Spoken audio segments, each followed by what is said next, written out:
오늘 말씀은 너희가 의로 인하여 고난을 당하면 행복한 자니라는 제목으로 하나님의 말씀을 전하고자 합니다.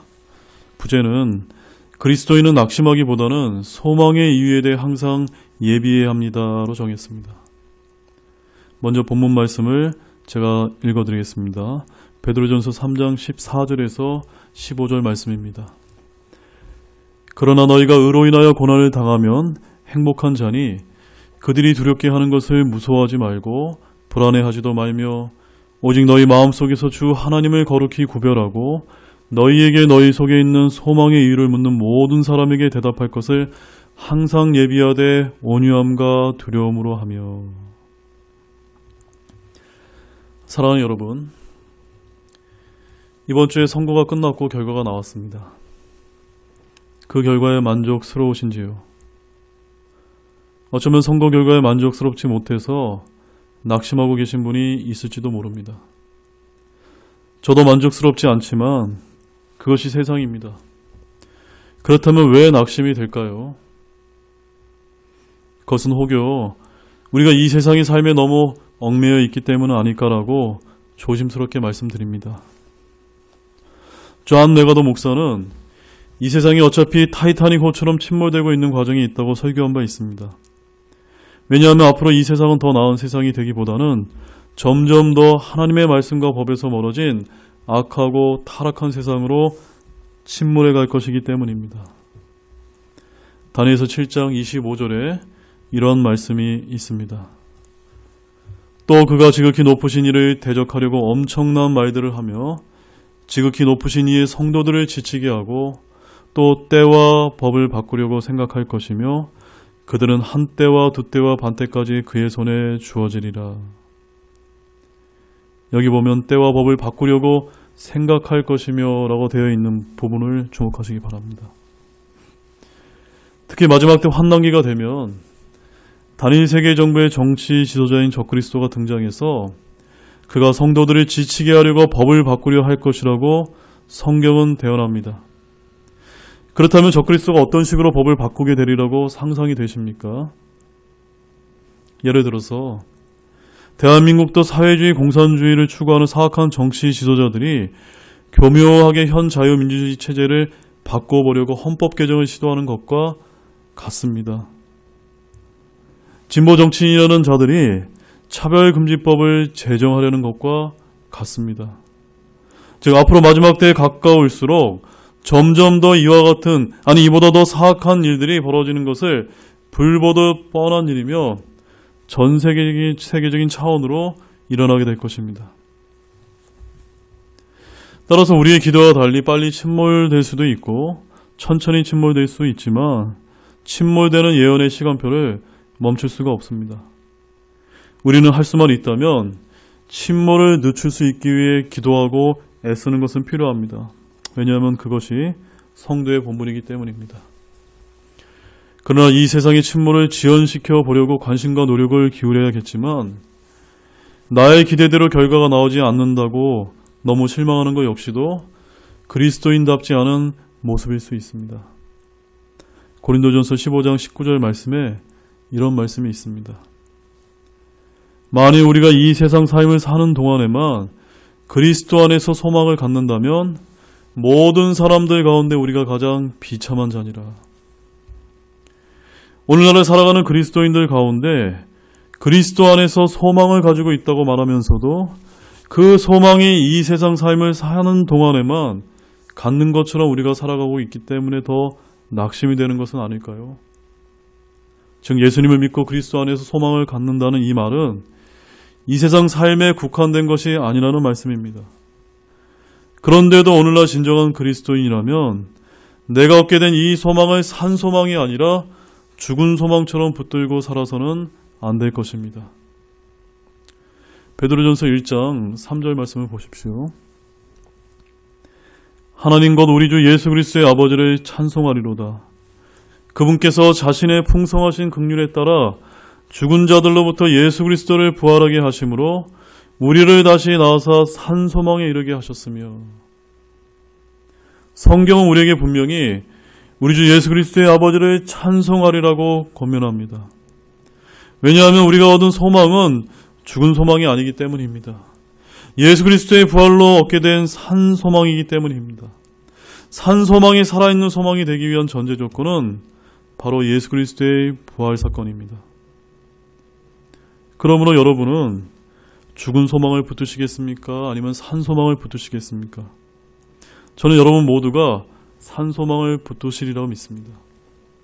그런데 부활의 이 산 소망을 온전히 붙들지 못하게 되면 장차 우리의 부활이 없는 것처럼 죽은 소망을 붙들고 마치 이 세상에 살 동안만 소망이 있는 것처럼 살아갈 수밖에 없습니다. 여러분, 이 세상에서 일어나고 있는 뉴스만을 듣다 보면 우리 성도들에게는 결코 소망스럽지 않을 때가 많습니다. 우한 코로나 바이러스 사태나 사회주의 전체주의화 되어가려는 세상 정부의 모습 등 하나도 결코 소망스럽지 않아 보이는 게 사실입니다. 그럼에도 불구하고 우리는 이 세상에서 낙심하고 좌절하는 세상 사람들과 달리 절망하지 않고 산 소망을 붙들고 살아야만 하고 그럴 만한 소망의 이유가 분명히 있다고 믿습니다. 앞서 고린도전서 15장 19절에서 만약 우리가 이 세상 삶에만 얽매여서 이 세상에 사는 동안만 소망이 있는 것처럼 산다고 말한다면 그것은 다른 모든 사람들 중에 우리가 가장 비참한 자가 되고 마는 것입니다. 고린도전서 15장 19절 말씀을 다시 읽어보십시오. 만일 우리가 이 세상 삶을 사는 동안에만 그리스도 안에 소망을 갖는다면 모든 사람들 가운데 우리가 가장 비참한 자니라라고 아주 분명하게 말씀하고 있습니다. 따라서 저는 오늘 이 말씀을 저와 여러분 모두가 이 세상에서 비참한 자가 아니라 정말로 소망 안에서 행복한 자가 되었으면 하는 바람에서 준비하게 되었습니다. 그런 본문 말씀을 약 한 2가지 정도에서 살펴보도록 하겠습니다. 먼저 첫 번째, 우리는 의로 인하여 고난을 당함으로써 행복한 자가 되고자 합니다. 라는 부분입니다. 그럼 오늘 본문 14절 말씀에서 행복한 자가 언급된 부분을 주목해 보십시오. 어떤 자들이 진정으로 행복한 자로 성경은 말씀하고 있을까요? 14절 말씀 제가 다시 읽어드리면 그러나 너희가 의로 인하여 고난을 당하면 행복한 자니라고 이렇게 되어 있습니다. 이 말씀은 믿음의 눈으로 대하지 않으면 참으로 모순된 말씀이 아닐 수 없습니다. 어떻게 의로 인하여 고난을 당하는데 행복한 자가 될 수 있습니까? 그런데도 성경은 너희가 의로 인하여 고난을 당해야 행복한 자가 될 수 있다고 분명히 강조합니다. 저는 이 말씀의 의미를 다음과 같이 생각합니다. 만약 우리가 의로 인한 고난이 없다면 부활의 산 소망을 진정으로 바라보게 될 수 있을까요?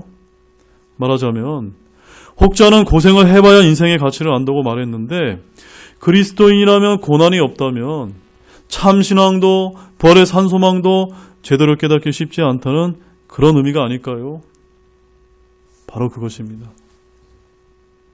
지금 당장 우리 눈에 절망적이고 낙심이 될 만한 어떤 고난과 절망적인 환경에 처해 있다면 어쩌면 그것은 우리로 하여금 하나님께서 산 소망을 가질 수 있는 귀한 기회를 주시고자 할 수 있다는 점을 깨달아 알아야 합니다. 즉 십자가의 고난과 죽음이 없이 부활을 경험할 수 없는 것입니다. 그러한 점에서 우리 빌립보서 1장 12절 말씀을 보십시오. 거기에 이렇게 기록되어 있습니다. 그러나 형제들아 내게 일어난 일들이 도리어 복음을 진전시키는 기회가 된 줄을 너희가 알기를 내가 원하노라. 바울의 이 고백을 한번 보십시오. 그는 감옥에 갇힐 만한 나쁜 범죄를 저지르지 않았습니다. 그저 복음을 전하다가 로마 감옥에 갇히게 되었습니다. 세상 사람들의 눈으로 보면 운이 없는 자일 수도 있으나 믿음의 눈으로 보면 의로 인하여 고난을 받은 자입니다. 그럼에도 바울은 자신에게 일어난 이 고난이 도리어 복음을 진전시키는 기회가 되었다고 당당하게 선포하고 있습니다. 어떤 복음의 진전을 말하는 것일까요? 빌립보서 1장 13절과 14절을 이어서 보십시오. 그리하여 그리스도 안에서 내가 결박당한 일이 온 궁궐함과 다른 모든 곳에 드러나게 되었고 주 안에 있는 형제들 가운데 많은 이들이 내가 결박당한 일로 인해 확신을 갖게 되어 두려움 없이 말씀을 더욱 담대히 말하게 되었느니라. 바울이 복음을 전하다가 결박당한 이 일로 말미암아 두 가지나 복음을 진전시키는 기회가 생겨났습니다. 먼저 온 궁궐함과 다른 모든 곳에 드러나게 되었습니다. 바꿔 말하면 바울이 결박당하지 않았다면 그곳에 드러나지 않았을 것이라는 말씀입니다. 또한 당시에 어떤 형제들은 자신들의 영적 지도자인 바울이 결박당한 일로 좌절할 만한데도 오히려 반전이 일어났습니다. 이 일로 주 안에 있는 형제들이 나도 바울이다라고 외치는 것처럼 확신을 갖게 되어 두려움 없이 말씀을 더욱 담대히 전하는 놀라운 일이 일어났던 것입니다. 오늘날 우리가 살고 있는 대한민국에서도 이와 같은 일이 벌어지기를 소망합니다. 또한 초대 예루살렘 교회가 핍박을 당하였을 때도 생각해 보십시오. 사도행전 11장 19절에서 22절 말씀입니다. 이제 스데반으로 인하여 일어난 핍박으로 말미암아 널리 흩어진 자들이 멀리 베니게와 키프로스와 안디옥까지 여행하며 오직 유대인들에게만 말씀을 선포하더라. 주의 손이 그들과 함께함으로 많은 수의 사람들이 믿고 주께로 돌아오더라.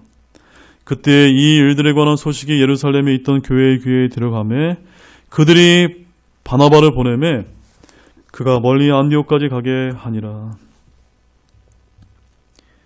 예루살렘 교회에 대한 핍박과 특히 스데반 집사의 순교로 인해 수많은 유대인들이 곳곳으로 널리 흩어지는 정말로 안타까운 일이 벌어졌습니다.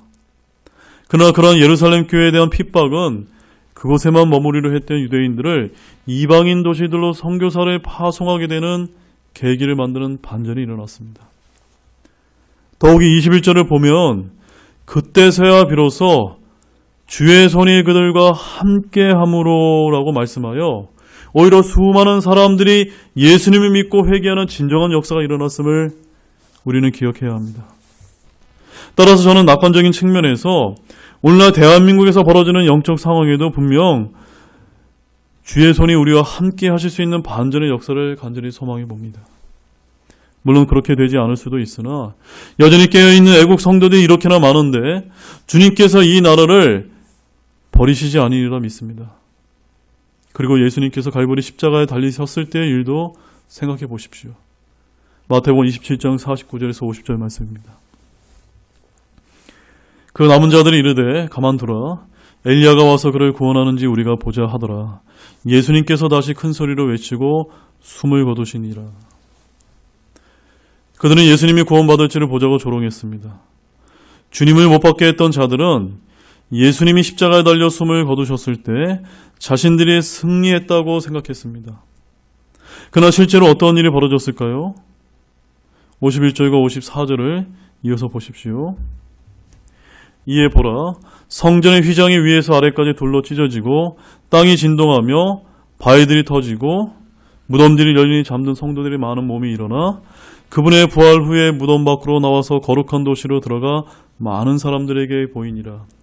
이제 백부장과 그와 함께 예수님을 지켜보던 자들이 지진과 일어난 그 일들을 보고 심히 두려워하여 이르되 진실로 이분은 하나님의 아들이었도다 하더라. 여기서는 한 세 가지 정도 반전이 일어났습니다. 먼저 첫 번째로 성전의 휘장이 위에서 아래까지 둘러 찢어지면서 구약 시대가 끝나고 신약 은혜의 시대를 여셨습니다. 둘째로 무덤들이 열려서 잠든 많은 성도들이 부활한 일이 일어났습니다. 셋째로 예수님을 지켜보던 자들의 입에서 진실로 이분은 하나님의 아들이었다라는 고백이 터져나왔습니다. 저는 이번 정부가 들어선 이후 운동장이 왼쪽으로 크게 기울어지는 상황을 대하면서 한편으로 나라가 어떻게 될지 염려되는 마음이 들면서도 또 한편으로는 그동안 잘 몰랐던 대한민국의 현대사, 그 가운데 한국 기독교의 올바른 역사와 방향에 대해 눈을 뜨게 되는 기회가 되었음을 솔직히 고백합니다. 여러분도 마찬가지가 아니신가요? 골로새서 2장 14절과 15절 말씀입니다. 우리를 대적하고 우리를 반대하는 규례들을 손으로 기록한 것을 지우시고 그것을 길에서 치우사 그분의 십자가에 못 박으시며 정사들과 권능들을 벗기사 십자가 안에서 그들을 이기시고 드러내어 구경거리로 삼으셨느니라. 믿지 않는 자들의 눈으로는 자신들이 이긴 것처럼 보였지만 실제로는 죽음을 통해 십자가 안에서 그들을 이기셨던 것이었습니다. 그리고 가장 큰 반전은 사탄 마귀가 이겼으리라고 생각했지만 독생자 예수 그리스도의 죽음과 부활 사건은 온 인류에게 하나님의 자녀가 될 수 있는 유일한 구원의 길을 여심으로 승리하신 것입니다. 요한복음 3장 16절과 17절 말씀을 보십시오. 하나님께서 세상을 이처럼 사랑하사 자신의 독생자를 주셨으니 이것은 누구든지 그를 믿는 자는 멸망하지 않고 영존하는 생명을 얻게 하려 하심이라. 하나님께서 자신의 아들을 세상에 보내신 것은 세상을 정죄하려 하심이 아니요 그들을 통해 세상을 구원하려 하심이라. 이처럼 신구약 성경 전체를 통틀어서 이러한 반전의 역사는 수도 없이 많이 등장합니다. 따라서 우리는 이 세상을 믿음의 눈으로 영적으로 바라보아야 합니다. 그렇게 될 때 지금 당장은 하나님의 교회가 패배하고 있는 것 같은 곤란한 상황에 처한 것 같아도 사실은 승리 가운데 있게 됨을 발견하게 될 것이라고 소망해 봅니다. 오늘 본문 말씀에서도 이와 같은 상황을 빗대어서 너희가 의로 인하여 고난을 당하면 행복한 자니라고 말한 것과 같습니다. 두 번째로 우리는 낙심하기보다는 소망의 이유에 대해 항상 예비해야 합니다라는 부분을 보겠습니다. 자, 그러면 여러분이 진정으로 행복한 자가 되려면 의로 인한 고난을 당하는 일이 필요함을 볼 수가 있습니다. 그렇다면 의로 인한 고난은 무엇을 뜻할까요? 본문 13절 말씀을 보면 선한 것을 따르다가 당하게 되는 일들을 의미합니다. 베드로전서 3장 13절 말씀을 보십시오. 너희가 선한 것을 따르면 누가 너희를 해하리요. 이 말씀이 참으로 우리에게 위로가 되지 않습니까? 저와 여러분이 이 성경 말씀에 따라 하나님의 말씀과 법을 지키기 위해 선한 것을 따른다면 누가 우리를 해할 수 있느냐는 말씀으로 들리지 않습니까? 두 말씀만 좀 보겠습니다. 로마서 8장 35절 말씀입니다.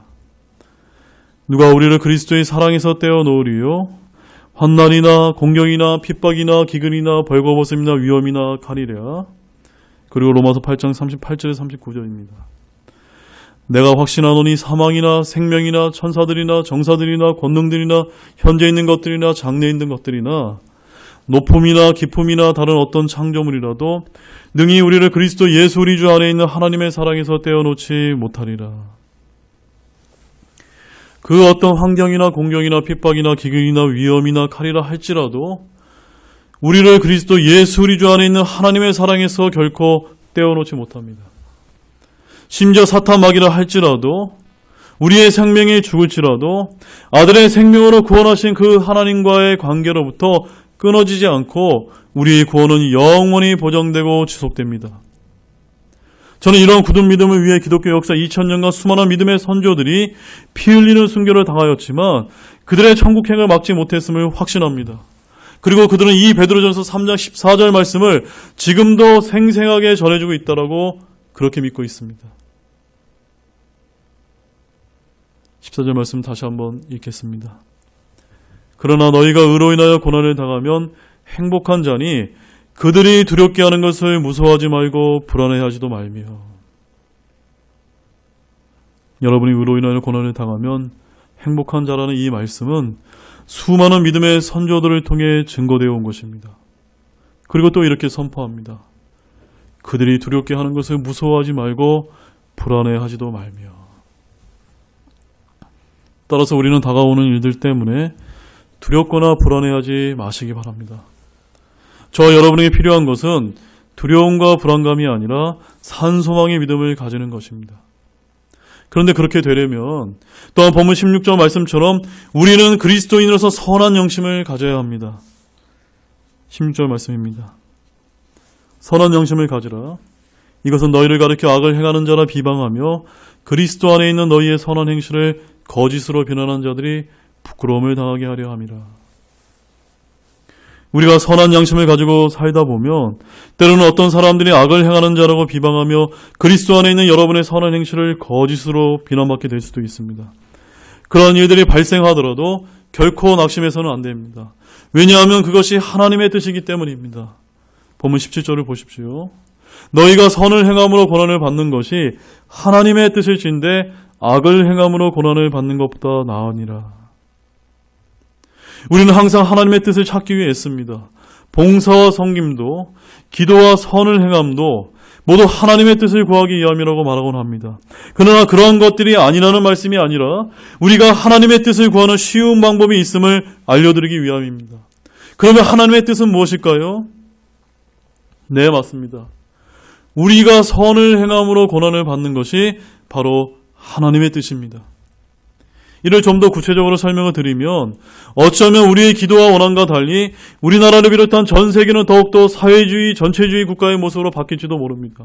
어쩌면 우리는 그것을 막을 수 없을지도 모릅니다.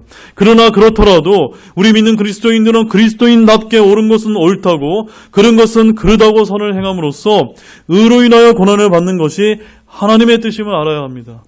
왜냐하면 하나님의 법과 말씀에 도저히 합당하지 않은 악을 행함으로 고난을 받는 것보다 더 나은 일이기 때문입니다. 베드로전서 2장 20절 말씀을 보십시오. 너희가 너희 잘못으로 인하여 매를 맞고 참으면 그것이 무슨 영광이냐? 그러나 너희가 잘 행하고도 그것으로 인해 고난을 당하고 끈기 있게 그것을 견디면 이것은 하나님께서 받으실 만한 것이니라. 이것이 하나님께서 받으실 만한 것이라고 말씀하고 있습니다. 또한 베드로전서 4장 13절 말씀을 보십시오. 오히려 너희가 그리스도의 고난에 참여하는 자가 되었으므로 기뻐하라. 그것은 그분의 영광이 드러날 때에 너희가 넘치는 기쁨으로 또한 즐거워하게 하려 함이니라. 저와 여러분이 그리스도의 고난에 참여하는 자가 됨으로 말미암아 기뻐해야 되는 이런 이유가 여기 설명되고 있습니다. 지금 당장은 우리가 지고 있는 것 같아도 예수 그리스도의 영광이 드러나게 되는 그때에 넘치는 기쁨으로 즐거워할 수 있는 그런 일을 만드시기 위함이라는 이 말씀 때문에 위로받으시기 바랍니다. 또한 베드로전서 4장 16절 말씀입니다. 그럼에도 어떤 사람이 그리스도인으로 고난을 받으면 그는 부끄러워하지 말고 도리어 이 일로 인해 하나님께 영광을 돌리라. 사랑하는 여러분, 우리는 성경을 대할 때 이러한 말씀들이 우리에게 일어나지 않기를 바라고 있지는 않으신지요. 그러나 만약 우리가 그리스도의 고난에 참여하는 자가 되는 일이 혹여 발생하더라도 부끄러워하지 마시고 기뻐하실 수 있기를 바랍니다. 도리어 그 일로 인해 하나님께 여러분이 영광을 돌리기를 바랍니다. 로마서 8장 17절과 18절 말씀입니다. 자녀이면 상속자고 하나님의 상속자요 그리스도와 함께하는 공동 상속자니라. 우리가 그분과 함께 고난당하면 이것은 우리가 함께 영광도 받으려 함이니라. 내가 생각하건대 이 현 시대의 고난들은 앞으로 우리 안에 나타날 영광과 좋게 비교될 수 없도다. 이 말씀처럼 그렇게 행함으로써 의를 행함으로써 그리스도와 함께 고난을 당하게 되면 그것은 우리 안에 나타날 좋게 비교될 수 있는 영광이 주어지는 계기가 될 것이라고 말씀하고 있습니다. 여러분, 우리에게 약속된 영광의 소망이 어떠한 것인지 여러분 잘 알고 계신지요? 믿음의 조상 아브라함은 믿음으로 부르심을 받아 고향 갈대아 우르를 떠나 가나안 땅으로 향하였는데 사실 그는 기초들이 있는 하나님께서 만드신 한 도시를 바랬다라고 성경은 우리에게 전하고 있습니다. 히브리서 11장 10절 말씀을 보십시오.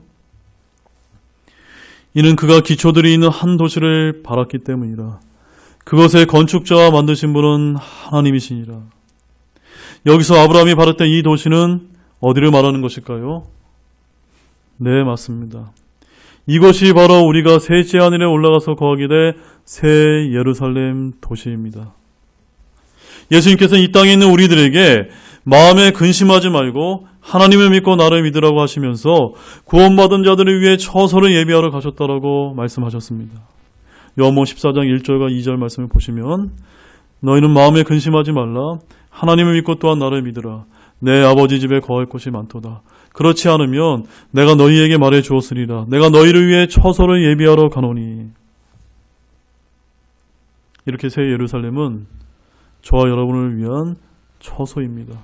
그것은 하나님께서 만드신 도시입니다. 우리는 그곳에서 하나님과 어린 양이신 예수님과 함께 영원토록 함께 있게 될 영광스러운 곳이 될 것입니다. 그런데 그것은 신부가 남편을 위하여 단장한 것 같이 하늘에서 내려오게 될 도시입니다. 예수님께서 공중 강림하게 될 때 교회 시대는 끝나고 성도들이 들려 올라가게 되면 이 땅에서 7년 환란기가 있게 될 것입니다. 그리고 7년 환란기 끝에 성도들은 다시 지상 재림하시는 그리스도와 함께 이 땅에 내려오게 되면 주님께서 다스리시는 천년왕국이 펼쳐집니다. 천년왕국 끝에 신왕자 심판석 후에 하나님께서는 새 하늘과 새 땅을 만드실 것입니다. 그때 이 어린 양의 신부로서 깨끗하게 단장한 새 예루살렘 도시가 영원 시대의 새 하늘과 새 땅의 중심 도시로 거듭나게 됩니다. 요한계시록 21장 1절에서 3절 말씀을 보십시오. 내가 새 하늘과 새 땅을 보았으니 이는 처음 하늘과 처음 땅이 사라졌고 바다도 다시는 있지 아니하였기 때문이더라. 나 요한이 봄에 거룩한 도시 새 예루살렘이 신부가 자기 남편을 위하여 단장한 것 같이 예비한 채 하늘에서 하늘로부터 내려오더라.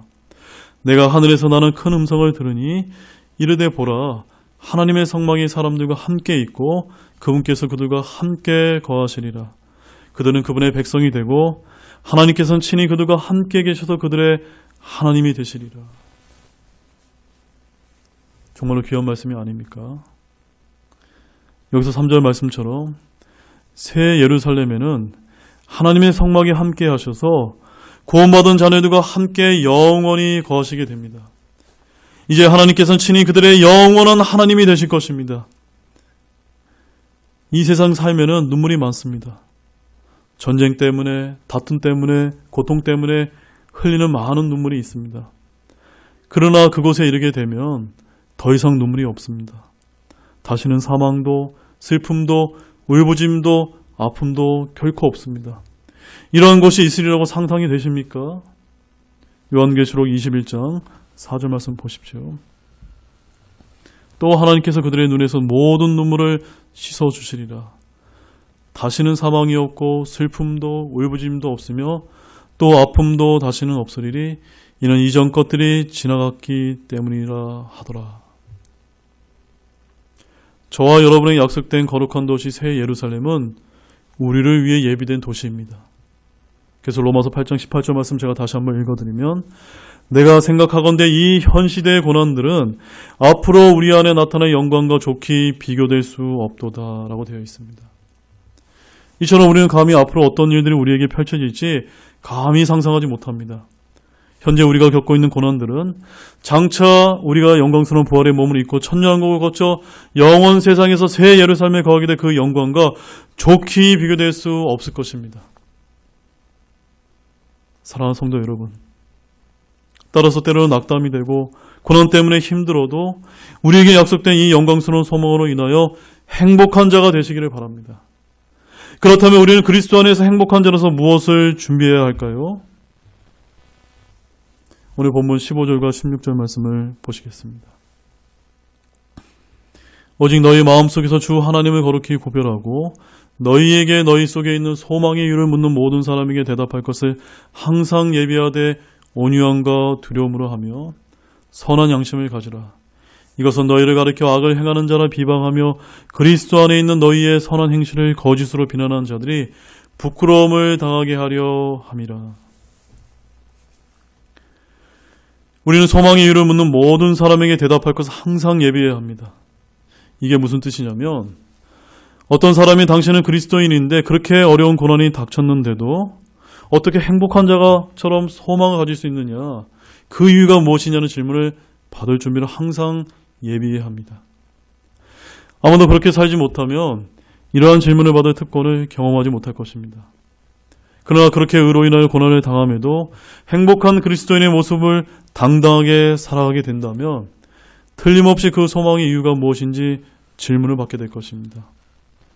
그럴 때 여러분은 여러분 속에 있는 소망의 이유를 어떻게 대답하시겠습니까? 그 방법은 간단합니다. 첫 번째, 온유함과 두려움으로 대해야 합니다. 여기서 온유함이란 논쟁하지 말고 부드럽게 하라는 말입니다. 분명 우리에 대해 악을 행하는 자라고 비방하는 억울한 일도 당하실 수 있습니다. 그럼에도 온유함으로 대해야 합니다. 그리고 사람이 아니라 하나님을 두려워하는 마음으로 대해야 합니다. 두 번째, 선한 양심을 가져야 합니다. 이렇게 하시게 되면 그 이후의 결과는 누가 책임지신지 아십니까? 바로 주님께서 책임을 지신다고 아주 분명하게 말씀을 하고 있습니다. 본문 12절 말씀을 보십시오. 주의 눈은 의로운 자들 위에 거하며 그분의 귀는 그들의 귀에 기도에 열려 있으되 주의 얼굴은 악을 행하는 자를 대적하느니라. 주의 눈은 의로 인하여 고난을 당하는 여러분 위에 거하며 그분의 귀는 여러분의 기도를 들으실 것입니다. 그럼 여러분이 아닌 주님께서 친히 그분의 때에 악을 행하는 자를 친히 대적하시는 것입니다. 이것이 바로 온유함과 두려움으로 하는 것이며 선한 양심을 가지는 것입니다. 이제 결론을 맺겠습니다. 사랑하는 여러분, 어떻게 하면 우리가 장차 이러한 영광의 소망을 누릴 수 있을까요? 그 방법은 간단합니다. 먼저 첫 번째, 구원의 소망을 투구로 먼저 쓰셔야만 합니다.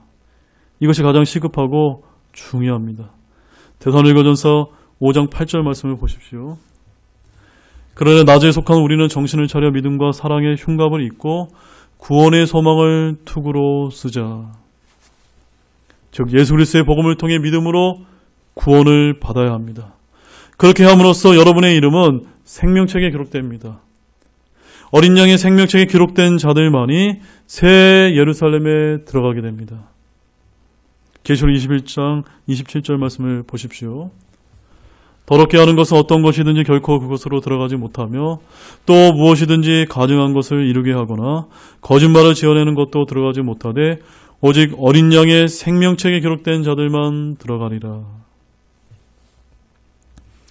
두 번째로 구원의 소망을 가진 자마다 영광스러운 몸의 부활의 소망도 가지게 됩니다. 요한일서 3장 1절에서 3절 말씀을 마지막으로 보겠습니다. 보라, 아버지께서 어떠한 사랑을 우리에게 베푸사 우리가 하나님의 아들들이라 불리게 하셨는가? 그런즉 세상이 우리를 알지 못함은 세상이 그분을 알지 못하였기 때문이라. 사랑하는 자들아, 이제 우리는 하나님의 아들들이니라. 우리가 앞으로 어떻게 될지는 아직 나타나지 아니하였을 때 그분께서 나타나시면 우리가 그분과 같게 될 줄을 아노니 이는 우리가 그분을 지금 계시는 그대로 볼 것이기 때문이다. 그분 안에서 이 소망을 가진 자마다 그분께서 순결하신 것 같이 자기를 순결하게 하느니라. 그리스도인의 삶은 구원의 소망으로 완결되는 것이 아니라 이 소망을 가지고 주님처럼 순결하고 거룩한 삶을 살아야만 합니다. 그러면 우리 주 예수 그리스도께서 공중강림하실 때 우리가 다 영광스러운 부활의 몸을 입고 하나님의 아들들이 될 것입니다. 그리고 우리는 장차 천년왕국 때 함께 다스리게 되고 새 예루살렘에서 영원히 주님과 함께 거하게 될 것입니다. 이처럼 의로 인하여 고난을 당하면 행복한 자니라고 했는데 이는 세상이 아무리 고통스럽고 힘들어도 결코 낙심해서는 안 되는 소망의 이유를 가져다 줍니다. 따라서 성도 여러분, 저는 여러분 모두가 주 예수 그리스도만을 바라보시면서 그분과 함께 영원히 거하게 될 새 예루살렘에 대한 복된 소망을 품으심으로써 고난을 이겨내시고 그리스도 안에서 진정으로 행복한 자가 되기를 우리 주 예수 그리스도의 이름으로 축원드립니다. 함께 기도하시겠습니다. 주님, 정말로 감사를 드립니다. 우리에게 이렇게 복되고 위로가 되고 소망의 말씀을 전해주시면 너무나 감사를 드립니다. 저희는 연약한 자입니다. 그러나 하나님의 이 진리의 말씀만이 우리에게 소망을 가져다 주문을 주님께 진실로 고백합니다. 때가 악합니다. 주님의 다시 오실 날이 얼마 남지 않았습니다. 그때가 되면 될수록 이제 의로운 성도들이 의로 인하여 고난을 당하며 핍박받는 일들이 더 많아지게 될 것이라고 우리는 말씀을 통해 살펴봤습니다. 그러나 우리는 이 세상을 사는 동안만 소망을 갖는 그런 비참한 자가 아니라 정말 성경에서 말씀하신 그 의로 인하여 참된 성도로서 참된 그리스도인으로서 고난을 당하게 될 때 행복한 자가 될 수 있다는 이 말씀을 소망으로 붙들고 이 마지막 때를 살아갈 수 있도록 힘을 북돋아 주시기를 간절히 소망을 드립니다. 또한 우리 주변의 가족들과 친지들 가운데 구원의 소망의 투구를 아직 쓰지 못한 그런 안타까운 분들이 있다면 그들이 먼저 이 하나님의 복음의 말씀으로 구원받고 우리 모두가 함께 이 영광스러운 복된 소망에 이를 수 있도록 주님께서 크신 은혜와 긍휼을 베풀어 주시기를 간절히 소망을 드립니다. 정말로 감사를 드리며 이 모든 말씀을 우리를 구원하여 주신 주 예수 그리스도의 이름으로 간절히 기도를 드렸습니다. 아멘.